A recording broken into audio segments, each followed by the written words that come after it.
सख्या रे भाग 45. इकडे बराच वेळ खोलीत बसून राजवी आणि अक्षरा यांच्यात काही बोलणं झालं नाही. पण या स्विचवेशनमध्ये दोघी घाबरले होते. आता आकाशातील चमकही नाहीशी झाली होती आणि रात्रीचा काळोख दाटून येऊ लागला होता. हे पाहून राजवी म्हणाली, अबीरा आपल्याला शोधत असेल का? मला माहित नाही. खोलीच्या छोट्या बंद खिडकीकडे बघत अक्षरा म्हणाली, अंधार होत चालला आहे आणि तो अजून आपल्याला का शोधू शकला नाही? त्याला आपली अजिबात काळजी नाहीये का? राजवी म्हणाली, मला माहित नाही. अक्षरा पुन्हा एकदा बेफिकीरपणे म्हणाली, मी खोलीत जात होती. लिफ्टमध्ये शिरताच कोणीतरी तोंडावर हात ठेवला आणि मी बेशुद्ध झाली. पण तू इथे कशी आलीस? राजवीने विचारलं. मला माहित नाही. अक्षरा अबीरला त्या मुलीला मिठी मारतानाच आठवत म्हणाली. तुला काही माहित आहे का नाही? राजवीने तिच्याकडे पूर्ण हरवून पाहिलं आणि म्हणाली. तेवढ्यात खोलीचा दरवाजा उघडला आणि थोड्याच वेळात 4 मुलं खोलीत येऊन उभी राहिली. त्यातल्या त्यात त्या 2 पोरांना पाहून अक्षराने लगेच ओळखलं. तीच मुलं होती जी इंदोरमध्ये तिला त्रास देत होती. त्यातला एक मुलगा तिच्या जवळ येताना पाहून अक्षरा ओरडली. माझ्यापासून दूर राहा, माझ्या जवळ येऊ नकोस. चल स्वीटहार्ट, आम्ही खूप वेळ वाट पाहिली. आता आमची मजा करायची वेळ आहे. आम्ही तुला सॅटिस्फाय करू. आमदाराचा मुलगा अक्षराच्या खांद्यावर हात पुढे करत म्हणाला. त्यावर अक्षराने पटकन त्याला मागे ढकलले आणि तिच्या कानावर दोन्ही हात ठेवून किंचाळली, तुझे हात माझ्यापासून दूर ठेव. अक्षराच्या धक्काबुक्कीमुळे आमदाराचा मुलगा खाली जमिनीवर पडला. त्यामुळे त्याला अपमानास्पद वाटू लागलं. त्याच्या नाकाची आणि कपाळाची कातडी रागाने आकुंचित होऊ लागली आणि तो उठला आणि ओरडला, तुझी हिंमत कशी झाली? तू मला ढकललंस. 3 महिन्यांपूर्वी तुझ्यामुळे माझा खूप अपमान झाला आणि आज पुन्हा तू माझा अपमान केलास.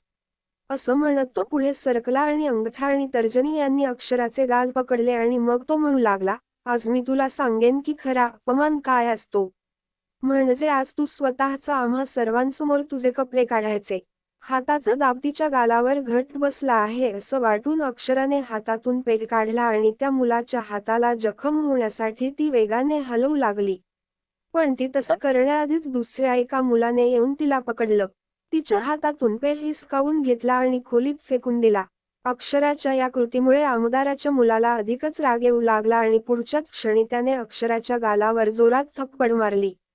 त्या वेदनादायक थप्पडमुळे अक्षरा बेडच्या पलीकडच्या बाजूला वाकली. तिला तिच्या गालात एक तीव्र वेदना जाणवत होती. 2-3 सेकंदांनी त्या मुलाने अक्षराचे केस मागून पकडून तिला ओढलं आणि तिला स्वतःकडे वळवलं आणि दात घासून म्हणाला, खूप गरमी आहे ना तुझ्यात? खरी गरमी काय असते ते मी तुला दाखवेल. त्याच्या मित्रांकडे पाहून हसत, या 2 मुलींना ड्रग्ज दे. मग बघा त्या कशा प्रत्येक पावलावर आपल्याला साथ देतात. मित्राचं बोलणं ऐकून एक मुलगा खोलीतून बाहेर आला. बाकीचे मुलं हसायला लागली आणि हे सर्व बघून राजवी स्तब्ध होऊन बसली. जरी अक्षराच्या बाबतीत वाईट घडत असल्याचं बघून तिला अजिबात वाईट वाटलं नाही. खरं तर तिची इच्छा होती त्या मुलांनी अक्षराला जास्त त्रास द्यायला हवा. पण जेव्हा तिने ऐकलं की दोन्ही मुलीला ड्रग द्या, तेव्हा ती देखील घाबरली आणि या सिच्युएशनपासून स्वतःला वाचवण्याचा मार्ग शोधू लागली. 2-3 मिनिटांनी बाहेर गेलेला मुलगा खोलीत परतला आणि 2 गोळ्या आमदाराच्या मुलाला दिल्या. त्या गोळ्या हातात येताच आमदाराच्या मुलाने अक्षराचे गाल आणखी धबले आणि तोंड उघडलं आणि त्यात एक गोळी टाकली. त्या गोळीची कडू चव तिच्या तोंडात जाणवत होती आणि होळी गिळू नये या उद्देशाने अक्षराने ते थुंकण्याचा प्रयत्न केला.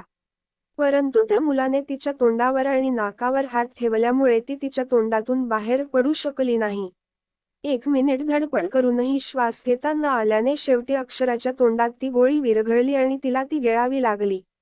अक्षराला गोळी खाऊ घातल्यावर आमदाराच्या मुलाने दुसरी गोळी त्याच्या दुसऱ्या मित्राला दिली आणि राजवीला खाऊ घालण्याचा इशारा केला आणि त्याने स्वतःचा अक्षराचे दोन्ही मनगट पकडून बेडच्या मागे भिंतीवर दबले आणि हसत हसत हसला म्हणाला, आज तुला कोणीही वाचवणार नाही. त्या दिवशी कॅफेमध्ये तुला प्रोटेक्ट करणारी ती 2 मुलंही नाहीये. एवढं बोलून त्या मुलाने तिला सोडलं आणि शर्टचं बटन उघडायला सुरुवात केली. तिने पुन्हा एकदा तिथून उठण्याचा प्रयत्न केला आणि म्हणाली, मला कोणती गोळी खायला दिली आहेस तू? बाहेरून तर तू खूपच हॉट आहेस. या पिल्सने तू आता आतूनही हॉट होशील. तो मुलगा म्हणाला. त्यावर अक्षरा ताबडतोब बेडवरून उठली आणि आमदाराच्या मुलाला धक्का देत कोणाच्याही लक्षात न येता खाली जमिनीवर उभी राहिली. ती दरवाजाकडे जाऊ लागली, पण 4 पोरांच्या तावडीतून ती कशी सुटणार होती. लगेचच दोघांनी तिला घेरलं आणि आमदाराच्या मुलाने तिच्या दिशेने सरकत तिला तिचं मनगट पकडून पूर्ण ताकदीने बेडवर फेकलं. ती बेडवर पडताच अक्षरा पुन्हा स्वतःला उचलण्याचा प्रयत्न करू लागली.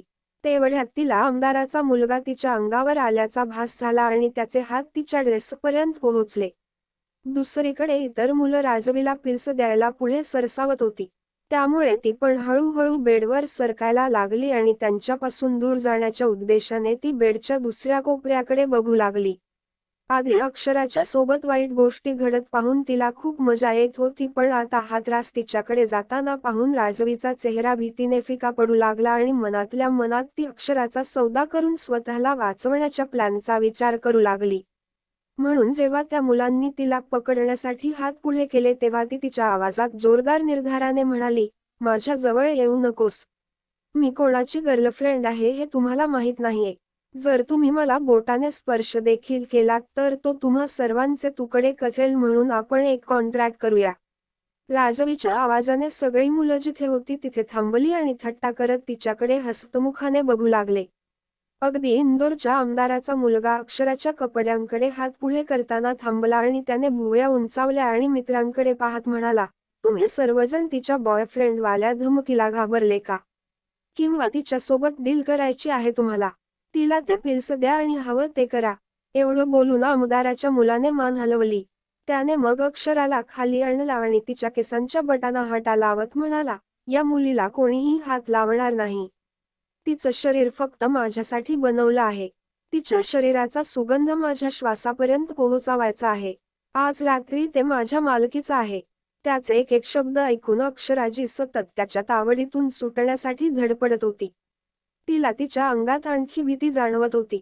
तिच्या शरीराचा प्रत्येक अवयव थंड झाला होता आणि त्याहीपेक्षा तिच्या गालावर जिथे त्या मुलाने तिला थप्पड मारली होती तिथे त्याच्या बोटाचे लाल खुणा होत्या आणि तिला वेदना होत होत्या. आणि मधून मधून तिला तिच्या शरीरात तीव्र वेदना देखील जाणवत होत्या. अबीर व्यतिरिक्त इतर कोणालाही तिच्या बॉडी जवळ येण्याआधी तिने मरण निवडलं असतं. त्यामुळे आमदारच्या मुलाचं लक्ष जेव्हा त्या मुलाकडे होतं तेव्हा त्याला ढकलायचा प्रयत्न केला, जेणेकरून ती पटकन उठून तो पेग उचलू शकेल. इतर कोणीलाही नाही, पण ती स्वतःला या सर्व त्रासांपासून मुक्त करू शकेल. पण आमदाराच्या मुलाच्या दबावापुढे तिला थोडंही हालायला जमलं नाही. प्रयत्न करूनही तिला काहीच करता आलं नाही. स्वतःला वाचवण्याची आशा हरवून बसलेल्या अक्षराच्या डोळ्यांच्या कोपऱ्यातून गरम आणि तळमळत अश्रू सतत कोसळू लागले. तिने घाबरून डोळे मिटले. डोळ्यांच्या अंधारात तिला एकच चेहरा दिसत होता आणि तो चेहरा दिसत होता तो अबीरचा. प्रत्येक क्षणासोबत अंधारात तिच्यापासून दूर जात होता. अबीरला स्वतःपासून इतक दूर जाताना पाहून तिला एकटेपणा वाटू शकला नाही आणि त्याने वेदनेने तिने त्यावंग नाव पुकारलं, अबीर. अक्षराच्या तोंडून एका मुलाचं नाव ऐकताच आमदाराचा मुलगा तिच्या अगदी जवळ आला आणि हळूवारपणे आपली तर्जनी तिच्या मानेवर ठेवली. तो तिला खाली घेऊ लागला. तेवढ्यात खोलीच्या दारावर जोरात थाप पडली. बँग असा आवाज आला आणि पुढच्याच क्षणी पोलिसांचा एक संपूर्ण ग्रुप एक रायफल आणि बंदूक घेऊन खोलीत शिरली. त्या पोलिसांच्या पाठीमागे अबीर, राघव आणि कृतीही आत आले. हे सर्व अर्ध्या मिनिटात घडलं. त्यामुळे आमदाराच्या मुलाला अक्षरापासून दूर जाण्याची संधी मिळाली नाही आणि इतर 3 मुलांना राजवीपासून दूर जाण्याची संधी मिळाली नाही. तथापि जेव्हा अबीर खोलीत गेला तेव्हा अक्षराच्या वर एका मुलाला पाहून त्याच्या मनातील अस्वस्थ आणि चंचल भावनांचे रागात रूपांतर झालं. त्यामुळे अधिक वेळ न घालवता तो पुढे सरसावला आणि त्याने मागून आमदार मुलाची कॉलर पकडली आणि अक्षरावरून त्याला ओढलं आणि स्वतः समोर उभं केलं. त्याने आमदाराच्या मुलाकडे एक कटाक्ष टाकताच त्याला आठवलं की हा तोच मुलगा आहे ज्याने त्या कॅफेमध्येही अक्षराला त्रास दिला होता. म्हणून त्याने कसलाही विचार न करता आपला तळहात बंद केला आणि एक जोरदार ठुसा मारला, त्याचा चेहऱ्यावर मारला.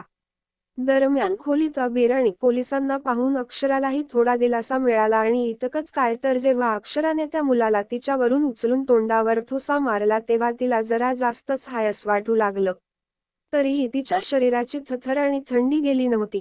ती इतकी होती की ती बेडवरून उठून सरळ जमिनीवर उभी असतानाही थरथरत होती. हे गाईज, कसा वाटला आजचा भाग? बघूया काय हालत करेल अबीर त्या मुलाची. अक्षराला पिल्स दिलेत सो त्याचा आता काय परिणाम होईल? स्टोरी थोडी पुढे इंटरेस्टिंग आहे, सो वाचायला विसरू नका. त्यासाठी वाचत राहा. सख्या रे. To be continued. व्हिडिओ आवडला असेल तर लाईक करा, शेअर करा आणि चॅनेलला सबस्क्राईब करून बाजूची घंटी नक्की दाबा. धन्यवाद.